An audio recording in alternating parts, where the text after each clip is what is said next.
tudo bem com vocês?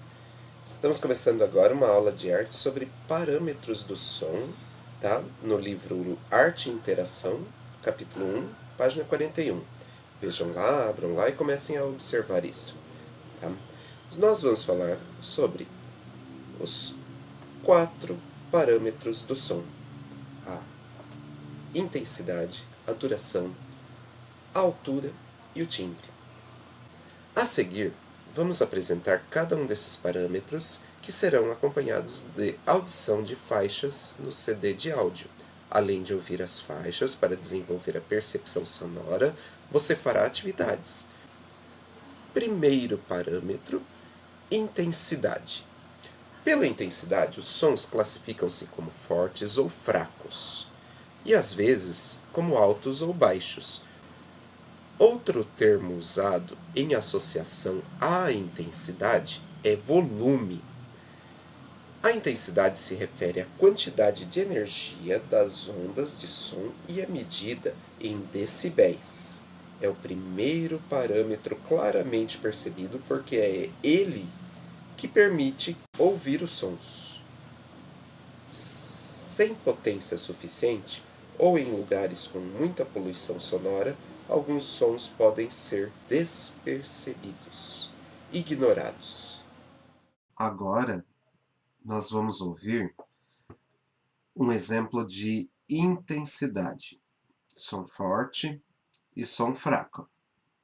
Escutem.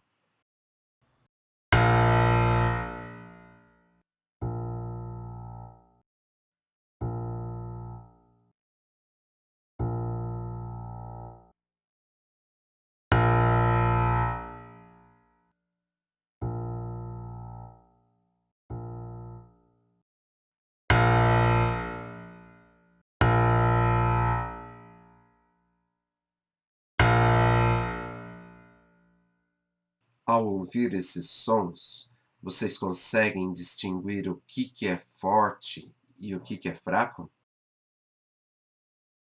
Então, sobre duração. É o segundo parâmetro de som. Pela duração, os sons classificam-se em curtos ou longos.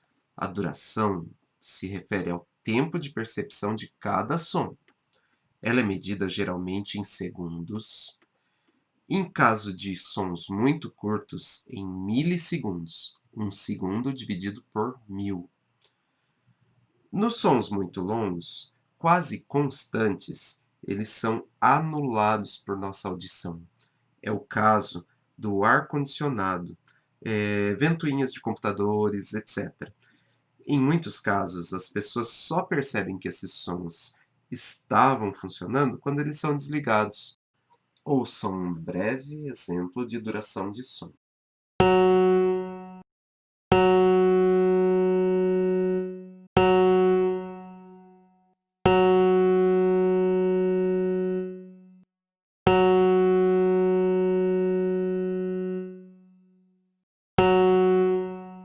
Altura. Pela altura, os sons classificam-se em agudos ou graves. Essa percepção se dá pelo que em física é chamado de frequência das ondas sonoras, a qual é medida em hertz, tá?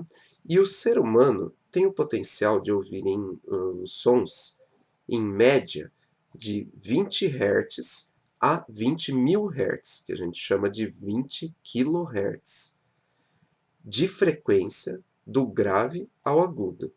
Por exemplo, a voz de crianças costuma ser mais aguda que a voz dos adultos, em especial a masculina.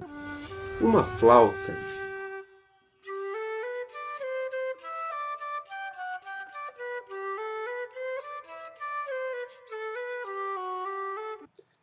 tem um som mais agudo do que um contrabaixo.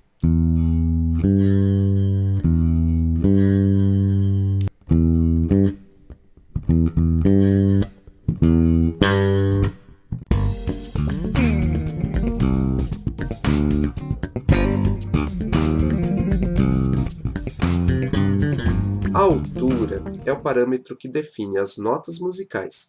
Quando se afina um instrumento, O que se corrige é a altura. O timbre.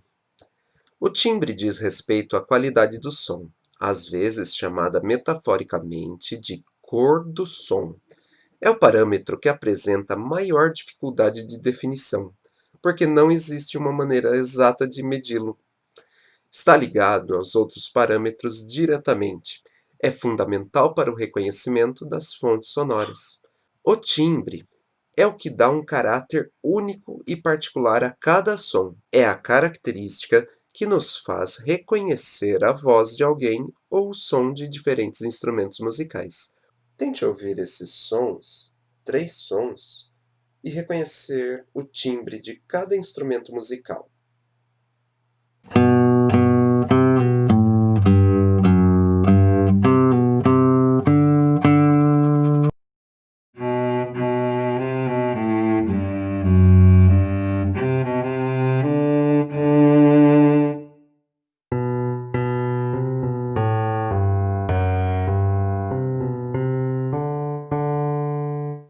Agora uma curiosidade sobre o piano. O piano foi inventado por volta de 1700. Embora haja divergências sobre seu nome original, ao que sabe, o primeiro nome que lhe foi atribuído é pianoforte, devido à sua capacidade de modificar a intensidade do som. Piano e forte em italiano significam, respectivamente, fraco e forte. Isso porque o instrumento de teclado mais comum naquele tempo era o cravo, bastante limitado nessa capacidade. Posteriormente, o nome pianoforte foi encurtado para piano. O teclado extenso, com muitas alturas, notas, a possibilidade de criar nuances de intensidade pela força do toque e de modificar a duração dos sons pela utilização do pedal o transformaram no instrumento preferido de teclado até o século XX. Ouça essa música da faixa 18 do CD com um trecho da música O Velho Castelo.